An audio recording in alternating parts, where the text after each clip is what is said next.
twongeye kubaha ikaze bakunzi b'amakuru mashya TV tubagezaho ko noneho ubu ngubu ikiguzi gikenewe kugira ngo Ukraine ibe yakongera gusanwa kimaze kugera kuri miliyari 411 z'amadolari. Isesengura rya banki y'isi ryerekanye ko kugira ngo Ukraine ibashe gusana ibimaze kwangizwa n'intambara ihanganyemo n'Uburusiya kuri uru rwego ikeneye nibura miliyari 411 z'amadolari y'Amerika. Isesengura ryatangajwe kuri uyu wa gatatu ryakozwe na banki y'isi ku bufatanye na guverinoma ya Ukraine na komisiyo y'Uburayi n'umuryango w'abibumbye.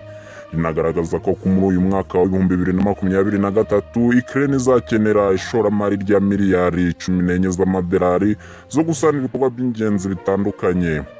Aya mafaranga Ukraine ikeneye yakomeje kwiyongera avuye kuri miliyari 349 zabarwaga mu isesengura ryatangajwe muri Nzeri mu 2022.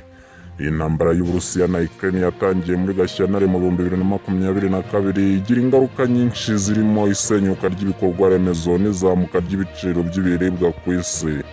Kugeza ubu ibikorwa remezo by'ingufu, inyubakire, ubukungu n'ubutabazi by'ibanze nizo nzego zikeneye amafaranga menshi.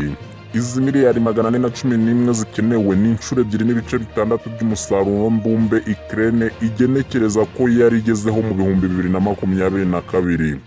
Iyi raporo igaragaza ko miliyari zikenewe ubu ariyo mafaranga make ashoboka kandi azakomeza kwiyongera uko intambara ikomeza.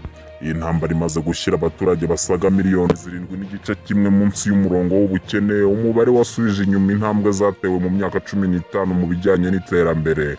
Mu bintu bimaze gusenyuka nibura inyubako n'ibikorwa remezo bifitemo miliyari zisaga 135 z'amadolari y'Amerika.